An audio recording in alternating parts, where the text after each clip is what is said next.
Hello everybody, I am Gratton, and today I'm back with a brand new video. Today we are talking about Doctor Who Series 12. 5 main points that I would like to see. Things I'd like to see, things I'd like to see happen that would make this series work for me. Make it entertaining, make it different, and make it, well, not too much different, but make it sort of out there and work more for me. I want to get one point very crystal clear though. Not all of these points are ones that I go, oh well, this wasn't in Series 11, that's what made Series 11 bad, so this is what I want in Series 12. This is nothing to do with Series 11, this video, at all. There might be a few things where I touch upon it and go, this is what happened in Series 11, this is what I want to happen in Series 12. But it's not about going, you know, I enjoyed Series 11 or I disliked Series 11 in this different aspects and sort of why I feel like Series 12 should change or stay the same, whatever. No matter who thought what about Series 11, whether you loved it, hated it, thought it was alright like I did, or just thought it was mildly average at best, it's absolutely up to you what you thought of it, as is every series of the show. But this is looking away from that. This was 3-4 months ago that the series finale aired. We're now looking towards the future. What can Series 12 do to step it up? Every series, no matter how good or bad the series is, we always want to step up because, you know, who doesn't want the best from one of the greatest TV shows in the universe? Yeah, so that's what we're going to talk about today. That physically hurt to say. That was quite cheesy, actually. So we're going to be talking about 5 individual points or things or whatever that I would like to see in Series 12 and talk about why I want that, what kind of thing I'd like to see within that topic area. So first of all, we're going to start with a story arc. Story arcs have been a big thing in Doctor Who since 2005. Introduced again with Russell T Davies, you know, with a new sort of episode format. It wasn't stories like it was with Classic Who, where there was a few episodes in a story and then, you know, stories in a season and all that sort of thing. This is just episode by episode, over 13, 12 and 10 episodes, you know, how a sort of arc can pull together. Hints and references to build up to a satisfying conclusion in Russell T Davies' era. Moffat would get it right. Moffat's kind of hit and miss with story arcs. He can get it really, really right with the Pandora Opens, where it is just references all the way through the series, and the stuff like the crack as well, and then it's an actual good payoff. But then sometimes it can get a bit overly convoluted, a bit like Series 6, but most importantly, like the hybrid in Series 9, there are a few people who are still a bit confused, and most people, I believe, are let down by the conclusion given in Hellbent. And I think it's one of the main reasons people dislike Hellbent, other than Clara coming back, is the disappointing conclusion of what seemed to be a setup for a really interesting story arc, but it just kind of fell flat after Heaven Sent. But then moving on to Chibnall and how he handles story arcs. People say Series 11 didn't really have a series arc, so a story arc type thing, and to an extent I understand that and get that. I feel that Series 11 focused again more on characters, and I feel that the arc of Series 11 was about grace, was about grief. Almost every episode actually mentions Grace. Obviously episode 1 she dies, and then in episode 2 she's name dropped twice, I believe. Episode 3, obviously, when they're talking about Grace's love for Rosa Parks and as an inspirational figure. Episode 4, she actually shows up. Episode 5, Ryan talks about his family. Episode 6, you know, it's more about Yaz, of course. But almost every episode through Series 11, at least the majority of them, mention or talk mostly about Grace until the finale where Tim Shaw comes back and Graham has to sort of, you know, deal with that grief in a sort of physical format. Yeah, it is nothing like Russell T Davies or Moffat by the style of it being satisfying. I personally agree with whoever says that the Battle of Ranskorav Kolos didn't really deliver a satisfying conclusion. If you look at it and you look at the episode and go, oh yeah, that works, it's a decent episode, it just didn't have much of a big impactful story arc. Now, I don't think that's bad. But I think it's such a big change from the massive convoluted plots that Moffat gave to where Chibnall is with his more personal and character-driven story arcs. I'd personally, for Series 12, like to see a more Russell T Davies style story arc, where it is something teased at and set up throughout the series. I'd love to see them do something with a timeless child. They set that up and never talked about it again. I hope it gets a name drop in episode 1 and then it kind of continues, because then that would be good. You're setting it up back in Series 11 and then you're bringing it into Series 12. It just shows a little bit of pre-planning, and I quite like that to an extent. So maybe having something like that, because obviously Series 1 with the Bad Wolf thing, you know, that was just a word, that was a couple of words, you know. The Timeless Child is a similar sort of thing. The Timeless Child can relate to someone, whereas Bad Wolf is an event. And I think that's clever, and I feel like if Chibnall picked up The Timeless Child or something similar to that, you could have a very satisfying Russell T Davies style story arc with hopefully a very good conclusion. But yeah, that's just my opinion. I feel like we should have a bit more of a obvious story arc. As much as I like the Grace one, opposed to like the hybrid, I feel like we do want, well, I want something personally that's a little bit more sci-fi, a little bit more out there, and a little bit more sort of grand and spectacular as a finale. That sort of satisfyingly delivers the promise of a good story arc. Number 2, yeah, this one is like directly linked to Series 11, so this is probably one of the only times I'm going to just start kind of pull that out.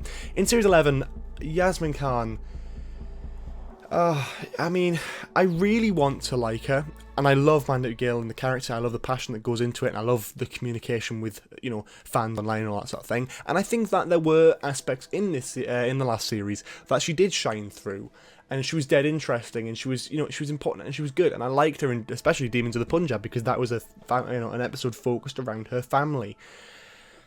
Just what I want for Series 12, though, is it to expand on her character a little bit more, give her something to do, because I feel like in Series 11, yeah, the story arc, again, we just mentioned, was about Grace, so it was about Ryan and Graham dealing with that grief together, and eventually bonding over it, and eventually becoming sort of, you know, grandson and all that sort of thing.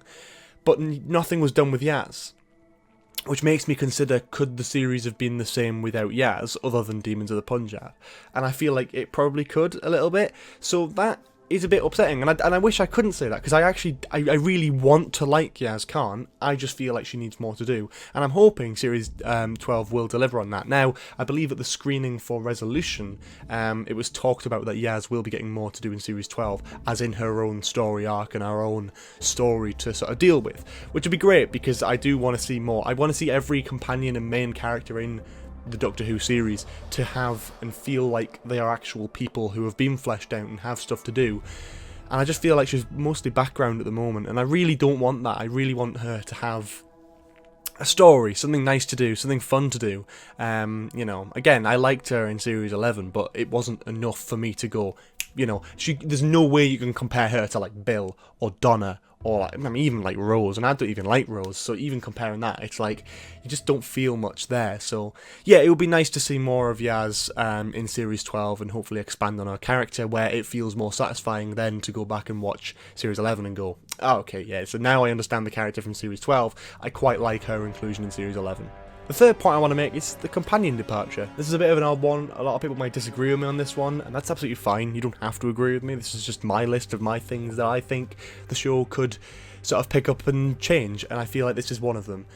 I love this TARDIS team. I love Graham, I love Ryan, and I love Yaz equally. I think, well, Graham a little bit more, because Graham's just brilliant.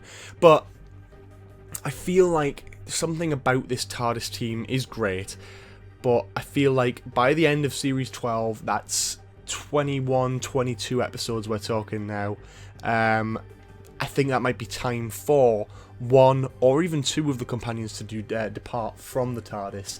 A lot of theories have been thrown around that, Ryan or Graham could die, and the other one would leave out of grief. I think the one that could work the most, as much as people might not like the idea of this, and I certainly don't because I love Graham, but if Graham was to die in Series 12, Ryan then leaving the TARDIS, spending more time with his dad, but also just away sort of from Graham, because Graham left sort of normal life behind so he could forget about the sort of normal life, because it reminds him too much of Grace. Sitting around in his house lonely reminds him of being with Grace, and that makes him sad. So he wanted to travel to get that guilt out there, whereas Ryan, I feel like he connected most with Graham when he was in the TARDIS travelling. So if Graham dies, his way of dealing with the grief would be like, I can't do this anymore because it reminds me too much of Graham.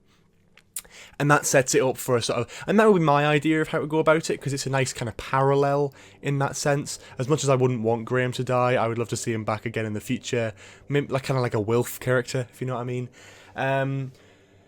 But yeah, I think that could set it up quite nicely. Again, that would leave plenty of room for Yaz to be in Series 13 as well and have it just a one companion thing, which would be great for 13 and Yaz to flesh out their characters a little bit more as well and give them a bit of space to breathe. But yeah, I would like to see at least one of these companions leave at the end of this series, because I feel like that could work story-wise, it could work emotion-wise, because whatever you think about the new series and the 13th Doctor and the relationship with their companions, you can tell they're good friends, they get on really well, and the 13th Doctor has a lot of emotion towards these companions, and I feel like seeing the death of one and then the departure of one, like, that could be really kind of emotional for 13, and it would give Jodie Whittaker a great chance to really, show off her acting skill, which we know she can do because she's done it in Broadchurch and she's brilliant in that. So yeah, that's my basic kind of structure idea. I went a bit more detailed on that one, but we'll move on. Returning monsters, a pretty basic one. I did a video talking about monsters I'd actually like to see return in Series 12, so make sure you go and check that out if you're interested in what specific monsters, but I will summarise a few here. I feel like Series 11, although decent, was lacking in somewhat returning monsters, and I feel like one of the best episodes was Resolution, and I feel like Resolution was one of the best Dalek stories since Russell T Davies's era. I feel like Chibnall, in my opinion, you don't have to agree with me, but I feel like Chibnall handled the Daleks better than Moffat ever could. The Dalek in that episode had more of a kill count than any of Moffat's Daleks combined, and I just feel like it worked. So now I'm sort of sitting there going, okay, I'd like to see what Chibnall could do with the Cybermen. I'd like to see what Chibnall could do with the Sea Devils. I've talked about the Sea Devils before. Chibnall has handled all the Silurian stories in New Who, other than obviously like Vastra, but that's different. She's more of a specific character. The general Silurian stories Chibnall's handled, so having a distant relationship of the Silurians with, in the form of the Sea Devils, bringing the Sea Devils back would not only be a great, nice nod to classic Who fans who have been asking for the Sea Devils for years, I believe, but it will also show, obviously, Chibnall can write the Silurians, although they're not my favourite stories.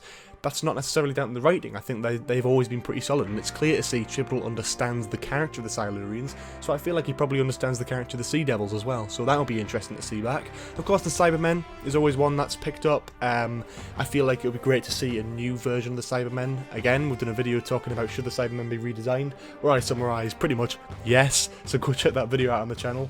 I'm not a big fan of the Nightmare in Silver design, so it'd be nice to see more of a traditional feeling Cybermen design, with Chibnall being a fan of what it seems like. I mean, you can remember there's that interview with him where he's complaining about Colin Baker's era on television, but he's obviously a fan of Doctor Who around that era, so seeing maybe like a version or newer version of a sort of Earthshock type Cyberman story would be quite nice, a bit more of a traditional feeling Cyberman story.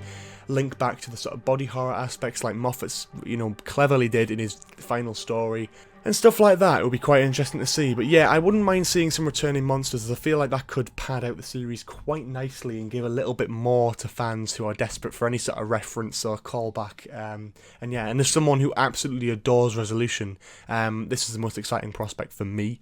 And finally, returning characters. Now, not all the ones I've shown on screen here are the ones I would absolutely love to see return. They're just examples of ones that I feel probably could return or are the most likely to return. I feel like Kate Stewart's probably the biggest one, and the reason I'd say that is because, a unit was name dropped and she was name dropped in Resolution. I feel like they could be expanding that whole story with Unit in the first episode, or whatever episode they've been filming recently. They'll be doing a sort of MI6 type government thing, so Unit could again heavily be name dropped and referenced in that. It would be nice to see maybe a retired Kate Stewart or an undercover Kate Stewart working for some sort of different organisation, which could again relate to the possible disappearance of Torchwood in recent years. Having Captain Jack back would always be great. I've always said Barrowman would be a great addition to the new series, especially now, since he was in last year's I'm a Celebrity, then he did a thing at the NTAs, and he's kind of in the public eye this past year, so it would be great not only for him to come back because he's been asking and he wants to and he has wanted to for years, and he would absolutely snap up the opportunity to do so.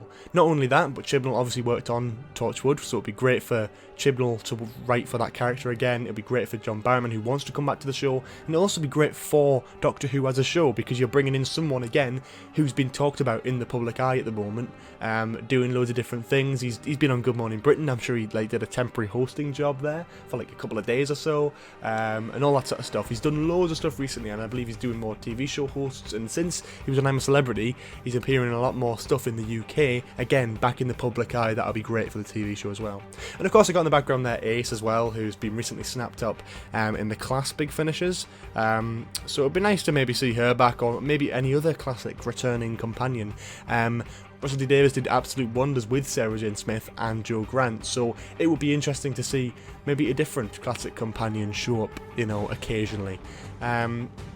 Or maybe even just for the one-off, just have a school reunion type story where you have a classic companion with who had a bit of a different departure maybe from the show, other than just being dropped off at the wrong location. And you could explore a different feeling of the companion departure, and then that would also relate into the idea of having one of the main TARDIS team leave this series as well. Yeah, you could very easily have that, bring that on board, do something different with that. But yeah, pretty much that is it. They're my 5 main points of things I'd like to see in Series 12, things I'd like to see the BBC do with the show, mix it up a little bit. Series 11, in my opinion, I quite enjoyed it, but it wasn't without flaws, like any other series. But I feel like what was lacking was most of the fan stuff. Moffat crammed his series with fan service, and to be honest, not always it was great. It wasn't always great. It was sometimes a bit draining, and it did drive away general audiences. So making Doctor Who Series 11 a more of a basic, sort of acceptable and sort of appealing to more general audiences again, really did help the show in terms of viewership.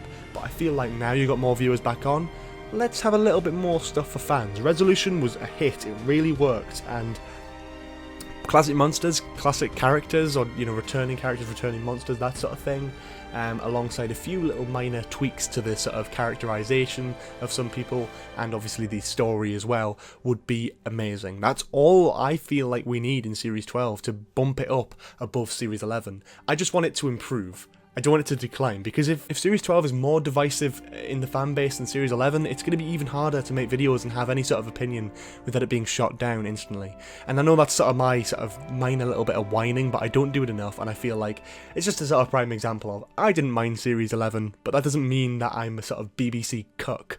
It just means that I just quite enjoyed it and thought it was an alright series. I've done a series ranking if you want to see me talk about that in a bit more depth, as well as actually reviewing the whole series in general.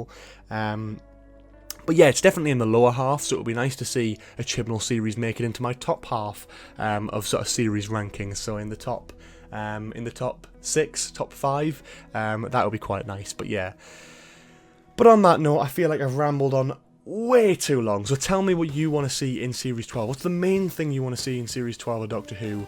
Tell me in the comments section below. Leave a like if you enjoyed this video, subscribe to the channel if you haven't already with notifications on, because YouTube's a mess. Check out the Patreon if you want to support the channel, and the Discord server if you want to talk about Doctor Who Series 12, Doctor Who Series 11, etc. It's all happening on the Discord server, so you can join that right away.